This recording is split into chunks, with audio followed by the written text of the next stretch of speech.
दोस्तों, बात है 10 अप्रैल 1912 की। आरएमएस टाइटैनिक दुनिया का सबसे बड़ा और सबसे लग्जरियस जहाज़ अपने ज़माने का अपने पहले सफ़र पर निकलता है। ये जहाज़ इंग्लैंड से न्यूयॉर्क जा रहा है और इसके अंदर हर तरह के लोग बैठे हैं, बड़े बड़े इंडस्ट्रियलिस्ट और एक्टर से लेकर इमिग्रेंट्स तक जो अमेरिका जा रहे हैं एक बेहतर ज़िंदगी की तलाश में। इस जहाज़ की कमांड संभाले हैं 62 साल के senior captain Edward Johnson. Passengers में, पब्लिक में और मीडिया में बहुत एक्साइटमेंट है इस जहाज़ को लेकर। आखिर ना सिर्फ ये दुनिया का सबसे बड़ा जहाज़ है 269 मीटर लेंथ में और 50 मीटर से भी ज़्यादा ऊंची, बल्कि इसमें जो लग्जरी इस्तेमाल करी गई है वो दिल दहला देने वाली है। इस ज़माने में शिप को बनाने की कॉस्ट पड़ी थी $7.5 मिलियन, जो कि अगर आप इन्फ्लेशन को अकाउंट करके ले के चलो तो आज के $400 मिलियन के बराबर है। शिप के अंदर की फैसिलिटीज़ और डेकोरेशन किसी 5 स्टार होटल को भी पीछे छोड़ देंगी। स्टेन ग्लास की खिड़कियां और नेट वुड पैनलिंग, 2 बड़े बड़े ग्रैंड स्टेयर केसेस, एक heated swimming pool, Turkish bath, electric bath, एक जिम, एक स्क्वाश कोर्ट, 4 रेस्टोरेंट, 2 बार्बर की दुकानें और एक लाइब्रेरी भी। और तो और जिस तरह के सेफ्टी फीचर्स का इस्तेमाल किया गया था टाइटैनिक को बनाने में, इस जहाज़ को अनसिंकेबल माना जाता था। ये एक ऐसी शिप है जो कभी डूब ही नहीं सकती, इतनी सेफ है ये। वाइट स्टार लाइन इस कंपनी का नाम था जिसने टाइटैनिक जहाज़ को बनाया था। इस कंपनी के वाइस प्रेसिडेंट इतने कॉन्फिडेंट थे इस चीज़ को लेकर कि उन्होंने पब्लिक के सामने आकर ओपनली कहा था कि ये जहाज़ अनसिंकेबल है। लेकिन अपने पहले सफ़र पर रवाना होने के सिर्फ 2 ही दिन बाद 12 अप्रैल 1912 को टाइटैनिक को अपनी पहली आइस वार्निंग मिलने लग जाती है। यानी जिस अटलांटिक ओशन पर इस टाइटैनिक ने तैरकर अमेरिका जाना है उस पर आइसबर्ग्स मौजूद हैं। बहुत बड़े बड़े बर्फ़ के पहाड़ होते हैं जो अक्सर समंदर में तैर रहे होते हैं। आइसबर्ग ख़तरा है इस जहाज़ के लिए। ये वार्निंग्स को इतनी अनयूजुअल चीज़ नहीं है। समंदर से गुजरने वाले जहाज़ अक्सर अपने आसपास के जहाज़ों को रेडियो के थ्रू कम्युनिकेट करके बताते रहते हैं कि समंदर के इस एरिया में बहुत ज़्यादा बर्फ़ मौजूद है, ध्यान से आगे बढ़ना। इन वार्निंग्स को रिसीव करने के बाद टाइटैनिक अपने कोर्स को 2 बार बदलती है डेंजर को अवॉइड करने के लिए, लेकिन अपनी स्पीड को कम नहीं करती। 21.5 नोट्स जो कि 40 किलोमीटर पर आवर के बराबर होता है, इतनी ही तेज़ी से ये जहाज़ आगे बढ़ता रहता है अपनी डेस्टिनेशन की तरफ। 2 दिन बाद 14 अप्रैल 1912 7 और आइसबर्ग्स की वार्निंग्स दी जाती हैं, लेकिन कैप्टन स्मिथ और उनके क्रू इन वार्निंग्स को इग्नोर कर देते हैं और रफ्तार को कम नहीं करते। धीरे धीरे सूरज ढल जाता है, रात हो जाती है, टेम्परेचर और नीचे गिरता है। इस 14 अप्रैल की रात की ख़ास बात एक और ये भी थी कि उस रात चांद बाहर नहीं आया था। चांद नहीं था तो मून लाइट नहीं थी, तो विजिबिलिटी और भी कम हो गई थी इस रात को। जहाज़ के ऊपर एक एरिया होता है जिसको क्रॉस नेट बोला जाता है। ये एक छोटा सा प्लेटफॉर्म होता है जो काफ़ी हाइट पर होता है, लुकआउट पॉइंट कह सकते हैं आप इसको। यहाँ पर किसी को बिठा कर रखा जाता है हमेशा, ताकि सामने क्या आ रहा है जहाज़ के उस पर नज़र रखी जा सके। कहीं कोई ट्रैफिक तो नहीं है, कहीं कोई और जहाज़ तो नहीं है, कहीं कोई ऑब्स्टेकल तो नहीं है। जो बंदा इस जगह पर बैठता है उसे बड़ी ही ठंड का सामना करना पड़ता है। बहुत तेज़ रफ्तार हवाएं चल रही होती हैं, ऊपर से रात के वक्त ठंडी हवाओं की वजह से आंखों से आंसू भी निकलने लग जाते हैं, जिसकी वजह से देखना और भी मुश्किल हो जाता है। रात के 11:39 फ्लीट नाम का एक बंदा इस क्रूज नेट पर बैठता है और ये अचानक से अपने सामने देखता है एक बहुत बड़ा सा बर्फ़ का पहाड़, एक आइसबर्ग। जल्दी से 3 बार घंटी को बजाता है ताकि नीचे बैठे हुए लोग सुन सकें। फिर फ़ोन उठाकर कॉल करता है ऑफिसर्स को, ब्रिज पर चिल्लाकर कहता है कि सामने एक आइसबर्ग है, जल्दी से जहाज़ को मोड़ो। फर्स्ट ऑफिसर विलियम ब्रिज पर बैठे हैं, इस इंस्ट्रक्शन को सुनते हैं और इंजन रूम को पैगाम भेजते हैं कि जहाज़ की डायरेक्शन लेफ़्ट में मोड़ दो, लेकिन अनफॉर्चुनेटली बहुत लेट हो चुका है। सिर्फ 1 मिनट बाद 11:40 जहाज़ जाकर इस आइसबर्ग से टकरा जाता है। ये आइसबर्ग भी कोई छोटा मोटा आइसबर्ग नहीं था। लेंथ में 200 बाय 400 फीट था, एक फुटबॉल फील्ड जितना बड़ा, और हाइट में ये क्रॉस नेट तक आ रहा था। साइंटिस्ट का एस्टीमेट है कि इस आइसबर्ग का वज़न 1.5 मिलियन टन है। आइसबर्ग के साथ ये टकराव टाइटैनिक के जहाज के फ्रंट राइट साइड पर हुआ। स्पेसिफिकली कहा जाए तो बो के हिस्से पर हुआ। अब बो कौन सा हिस्सा होता है जहाज का, इस फोटो में आप देख सकते हैं। ये सामने का ये जो एरिया होता है इसको बो कहा जाता है। इसके ऊपर के एरिया को स्टर्न कहा जाता है और नीचे वाला जो बाहर निकला हुआ पार्ट होता है इसे कील कहते हैं। करीब 10 सेकंड तक ये जहाज़ आइसबर्ग के साथ घसीटता चला गया और एक बहुत बड़ा डेंट पड़ गया। इसकी वजह से शिप में कुछ छोटे छोटे होल्स भी आ गए।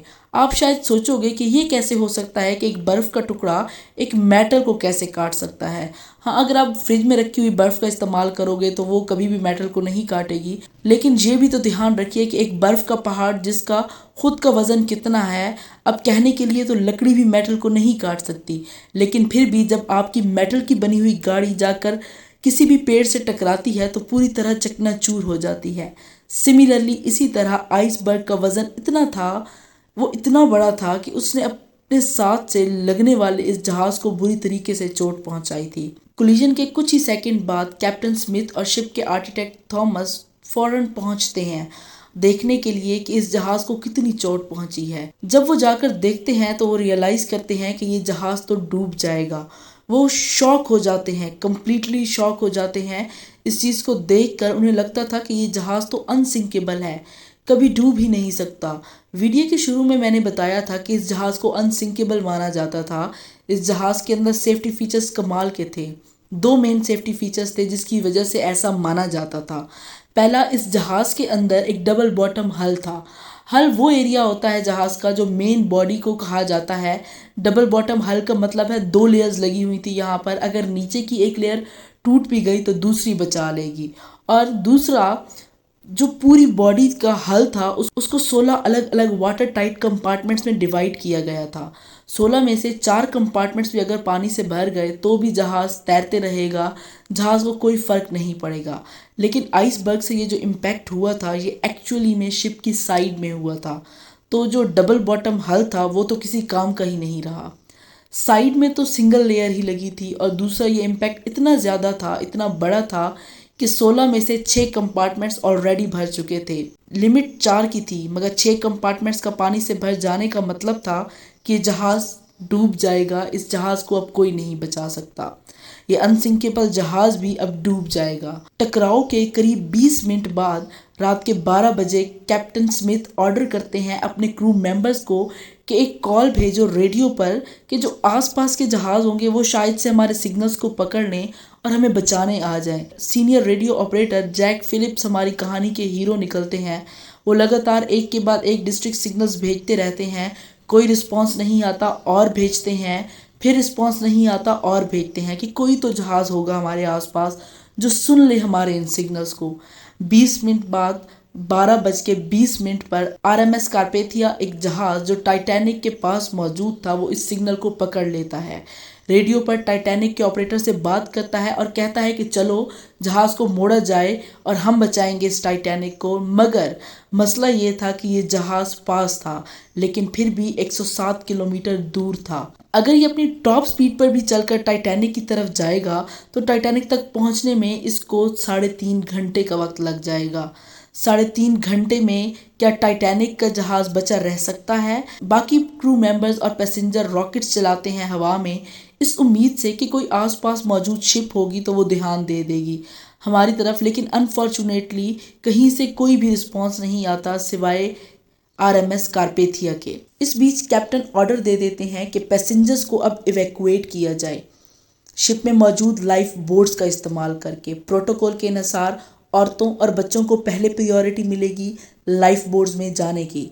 जहाज़ में बैठे पैसेंजर्स की अगर बात की जाए तो उन्हें ज़्यादा डर नहीं लग रहा था। ज़्यादातर पैसेंजर्स मानते थे कि टाइटैनिक एक ऐसा जहाज़ है जो कभी डूब नहीं सकता, तो कोई परेशानी की बात ही नहीं है। आखिर जो कंपनी ने एडवर्टाइजमेंट निकाली थी वो तो चीख चीख कर यही कह रही थी कि टाइटैनिक कभी डूब ही नहीं सकता, ये अनसिंकेबल है। और यही रीज़न था कि जब पहली लाइफ बोट नीचे उतारी गई उसमें 65 लोगों की कैपेसिटी थी, मगर सिर्फ 48 लोग इस लाइफ बोट में गए। आधी लाइफ बोट खाली नीचे उतारी गई, लेकिन टाइम के साथ साथ एक के बाद एक कंपार्टमेंट्स पानी से भरते गए। जहाज़ अब टिल्ट होने लगा। धीरे धीरे पैसेंजर्स ने रियलाइज़ करना शुरू किया कि ये जहाज़ एक्चुअली में डूब सकता है। और जब पैसेंजर को ये रियलाइजेशन हुई तो ज़बरदस्त क्योस पैदा हो गया।